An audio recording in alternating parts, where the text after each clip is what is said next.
Unacademy. Let's crack it. Hello दोस्तों, welcome to Pathfinder. मैं हूं Richa Pandey. I hope you all are doing very well. चलिए चलते हैं वीडियो पे और डिस्कस कर लेते हैं आज की इस अपने इंपॉर्टेंट टॉपिक को। तो दोस्तों, आज का हमारा जो इंपॉर्टेंट टॉपिक है वो है क्योटो प्रोटोकॉल। आज की इस वीडियो में हम डिस्कस करेंगे क्या है क्योटो प्रोटोकॉल, आखिरकार क्योटो प्रोटोकॉल को अडॉप्ट करने के पीछे का क्या था पर्पस। साथ ही बात करेंगे हम क्योटो प्रोटोकॉल से रिलेटेड हर एक इंपॉर्टेंट कॉन्सेप्ट को। चलिए वीडियो को बढ़ाते हैं आगे। तो दोस्तों, सबसे पहले आइए हम जान लेते हैं कि क्योटो प्रोटोकॉल को कब अडॉप्ट किया गया था, किसके द्वारा अडॉप्ट किया गया था।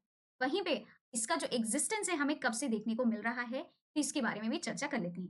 दोस्तों, आप देखोगे कि जापान की कैपिटल सिटी क्योटो में आप देखोगे क्योटो प्रोटोकॉल को वहां पे अडॉप्ट किया गया था 11 दिसंबर 1997 में।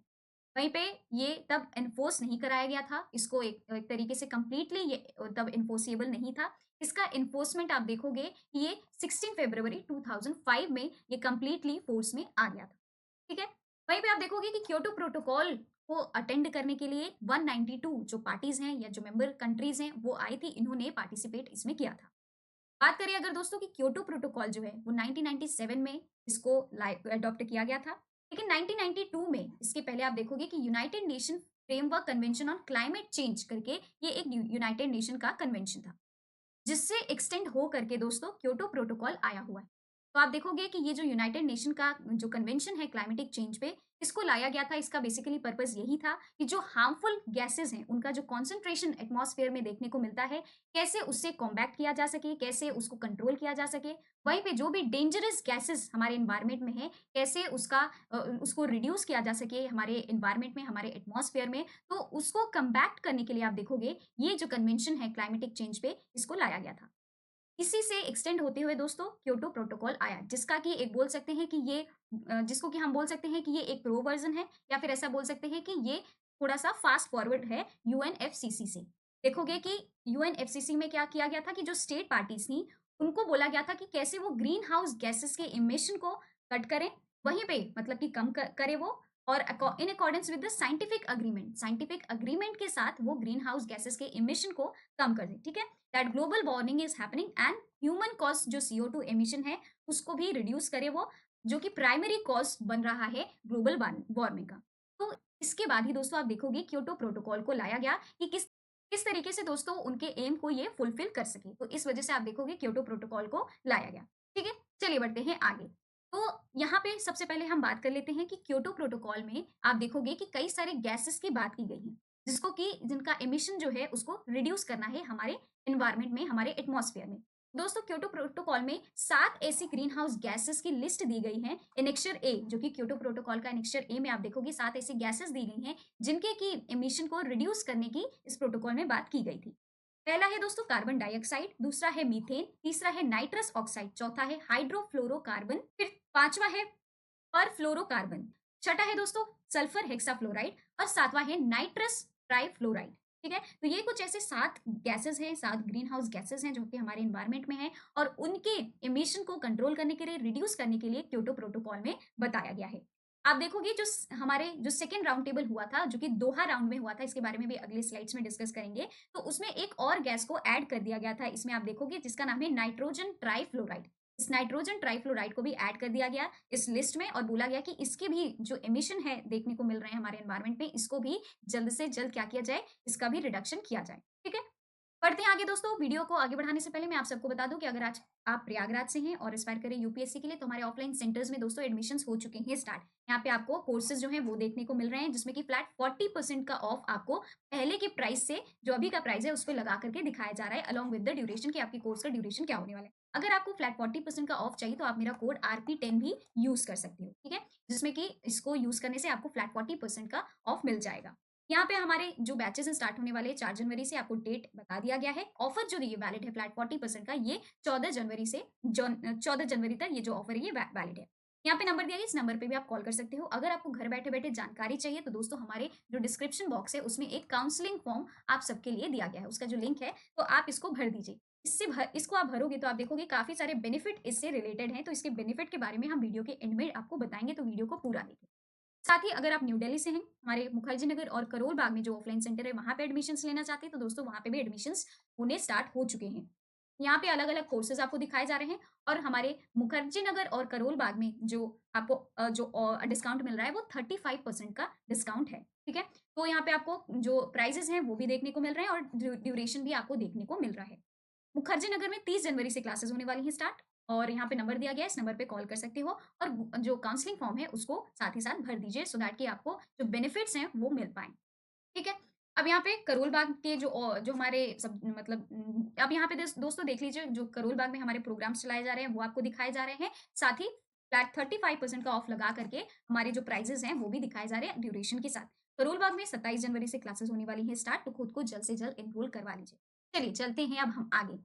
अगर क्योटो प्रोटोकॉल दोस्तों आप देखोगे कि एक प्रिंसिपल के ऊपर बेस्ड है, जिसका कि नाम है कॉमन बट डिफरेंशिएटेड रिस्पॉन्सिबिलिटीज़। तो आइए इसके कॉन्सेप्ट के बारे में समझ लेते हैं। वर्ल्ड में जो कंट्रीज हैं दोस्तों उनको हम 3 भागों में बाँटते हैं। पहला है आपका डेवलप्ड कंट्रीज, ठीक है? क्या है? Developed countries. वहीं पे दूसरा आप देखोगे तो ये है डेवलपिंग कंट्रीज, ठीक है? क्या है? Developing countries. और तीसरा अगर आप देखोगे तो ये है अंडर डेवलप्ड कंट्रीज, ठीक है? क्या है? Under developed countries. तो अगर हम बात कर ले डेवलप्ड कंट्रीज कौन है, एक एग्जांपल ले लेते हैं, यूएई हो गया, ठीक है, यूएसए हो गया। तो ये जो कंट्रीज आप देख रहे हो, रशिया हो गया, तो ये डेवलप्ड कंट्रीज हैं, ठीक है। वहीं पे डेवलपिंग कंट्री की अगर हम बात करें तो इंडिया हो गया, ठीक है, सुदान हो गया। तो ये जो कंट्रीज हैं ये आपको कंबोडिया हो गया, डेवलपिंग स्टेज पे दिखेंगी। अंडर डेवलप की बात करें तो सोमालिया हो गया, मोजाम्बिक हो गया, पाकिस्तान हो गया। तो ये जो कंट्रीज है ये अभी भी अंडर डेवलपिंग कंट्री है, उसके फेज में आपको देखने को मिलेंगे, ठीक है। तो क्या होता है कि जब भी बात आती है कि कैसे एनवायरनमेंट को प्रिजर्व किया जा सके, सेफगार्ड किया जा सके, प्रोटेक्ट किया जा सके, ठीक है? चाहे वो हार्मफुल गैसेस से किया जा सके, चाहे कोई भी ऐसी डैमेजेस हैं जो कि एनवायरनमेंट में हो सकती हैं, उससे उनको प्रोटेक्ट किया जा सके, प्रिजर्व किया जा सके। तो सारी कंट्रीज जो हैं, चाहे वो डेवलप्ड हो, अंडर डेवलप्ड हो, डेवलपिंग हो, तो उनका एक ड्यूटी होता है कि वो साथ मिल करके उसको क्या करें, प्रोटेक्ट करें, प्रिजर्व करें और जो भी उनसे बन पड़ रहा है एनवायरनमेंट के प्रोटेक्शन के लिए करें। लेकिन वहीं पे जब हम बात करते हैं एनवायरमेंटल डैमेज, मान लीजिए कि किसी भी कंट्री में कोई भी ऐसा चीज़ हो गया जिससे कि एनवायरनमेंट जो है उसके ऊपर काफ़ी ज़्यादा इम्पैक्ट हमें देखने को मिल रहा है। तो यहाँ पे जो डेवलप्ड कंट्रीज़ होती है ना, उनके ऊपर ज़्यादा बर्डन आ जाता है कि वो क्योंकि वो इकोनॉमिकली स्ट्रांग है, डेवलपिंग और अंडर डेवलपिंग अभी वो इतनी इकोनॉमिकली स्ट्रांग नहीं है, जिससे कि वो जो एनवायरमेंटल डैमेजेस हुए हों, है ना? उनको वो कॉम्पेंसेट कर पाएँ। तो जो डेवलप्ड कंट्रीज़ होती हैं, जो कि इकोनॉमिकली स्ट्रांग है, फिर उनके ऊपर ये बर्डन आ जाता है कि वो डिफरेंशिएटेड जो रिस्पॉन्सिबिलिटीज़ हैं, वो आगे बढ़ करके जो भी डैमेजेस हुए हैं एनवायरनमेंट को, उसके लिए वो कॉम्पेंसेट करें। तो ये दोस्तों कॉमन बट डिफरेंशिएटेड रिस्पॉन्सिबिलिटी का कॉन्सेप्ट है, ठीक है? तो क्योटो प्रोटोकॉल जो है, क्योंकि ये बात हो रही है हार्मफुल गैसेस की, है ना? जो एमिशन हो रहे हैं, जो भी डेंजरस जो गैसेस हैं हमारे एनवायरनमेंट में देखने को मिल रहे हैं, तो अगर उनसे कुछ भी डैमेज हो जाता है, तो यहाँ पे जो डेवलप्ड कंट्रीज़ हैं, इकोनॉमिकली जो काफ़ी ज़्यादा वो स्ट्रांग हैं, तो उनको वो आगे उन डैमेजेस को वो क्या करेंगे, कॉम्पेंसेट करेंगे। ठीक है, क्लियर हो गया कि क्या होता है कॉमन बट डिफरेंशिएटेड रिस्पॉन्सिबिलिटीज़। चलिए आगे बढ़ते हैं फिर। क्लाइमेटिक चेंज के लिए दोस्तों एक दोहा अमेंडमेंट भी किया गया था क्योटो प्रोटोकॉल में, जिसमें कि आप देखोगे कि एक सेकेंड कमिटमेंट पीरियड 2012 में किया गया था, जिसको कि एक्सटेंड करके आप देखोगे इस पैक्ट को 2020 तक भी इसको ले जाया गया। और ये जो आप देख रहे हो दोहा अमेंडमेंट किया गया था क्योटो प्रोटोकॉल के लिए, ये बाइंडिंग टारगेट्स जो है वो सेट करता था 37 जो नेशन जो कि पार्टिसिपेटिंग नेशन थे इसमें दोहा अमेंडमेंट में उनके लिए। तो ये जो डेवलपमेंट है आप देखोगे 2020 तक भी इसको एक्सटेंड किया गया था क्लाइमेटिक चेंज के पर्पज से। ठीक है, तो आई होप कि आपको क्योटो प्रोटोकॉल समझ में आ गया हो कि आखिरकार इसका मेन एम क्या था। मेन एम आप सबको पता है कि जो हार्मफुल गैसेस हैं हमारे एनवायरनमेंट में, जो भी उनके कंसंट्रेशन है एनवायरनमेंट में, उन गैसेस को कैसे उसके एमिशन को रिड्यूस किया जा सके, कैसे जो ग्लोबल वार्मिंग बढ़ रही है, जो ग्रीन हाउस गैसेस की वजह से ग्लोबल वार्मिंग बढ़ती हुई हमें नजर आ रही है, कैसे उससे कॉम्बैक्ट किया जा सके और अपने एनवायरनमेंट को एक बहुत ही पीसफुल एनवायरनमेंट जिसमें कि हम अच्छी तरीके से रह पाएँ, वो एनवायरनमेंट बनाया जा सके। तो इसके लिए दोस्तों काफ़ी जद्दोजहद जो है वो की जा रही है काफ़ी समय पहले से ही। तो आई होप कि आपको क्योटो प्रोटोकॉल समझ में आ गया होगा और आखिरकार इसका पर्पस क्या था। चलिए वीडियो को अब बढ़ाते हैं आगे। अब मैं आप सबको बता देती हूँ कि अगर आप हमारे ऑफलाइन सेंटर में आते हो तो क्या-क्या बेनिफिट्स आपको मिलने वाले हैं। पहला है दोस्तों फ्री डेमो क्लासेस। अगर आप हमारे ऑफलाइन सेंटर को जॉइन करते हो तो आपको फ्री डेमो क्लासेस दिए जाएँगे। ठीक है, ऑफलाइन सेंटर में, जिससे कि आप फिगर आउट कर पाओ कि आपकी जो प्रिपरेशन है वो कैसी वहाँ पे कराई जाएगी। ऑफलाइन करंट अफेयर्स की क्लासेस भी वहाँ पे कंडक्ट की जाएगी, वन ऑन वन मेंटोरशिप भी आपको दिया जाएगा कि आपके मेंटर भी होंगे आपको अलग से गाइड करने। एडुकेटेड डाउट सॉल्विंग सेशन जो है वो भी आप सबके लिए वहाँ पे रखा जाएगा, सो दैट कि आप एडुकेटर से अपने क्वेश्चन आंसर पर्सनली भी पूछ सके। फ्री मैगजीन, लाइब्रेरी, वाईफाई भी आपके लिए वहाँ पे दी जाएगी, इसकी चिंता करने की आपको कोई ज़रूरत नहीं। ठीक है, आज के लिए दोस्तों बस इतना ही। मिलते हैं हम अपनी अगली वीडियो में। Till then bye bye, take care and have a good day. Video अच्छी लगी है तो लाइक करें, वीडियो बहुत अच्छी लगी हो तो शेयर भी कर सकते हैं अपने फ्रेंड्स के साथ, जिससे कि उनको भी ये बेनिफिट मिल सके।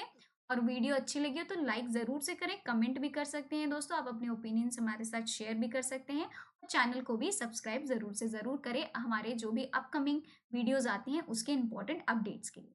एक छोटी सी क्लिप हम दिखा रहे हैं आपको एंड में, सो दैट कि आपको हमारे ऑफलाइन सेंटर जो है उसके बारे में थोड़ा-सा आइडिया हो पाए। चलिए इस वीडियो को आप देख लीजिए।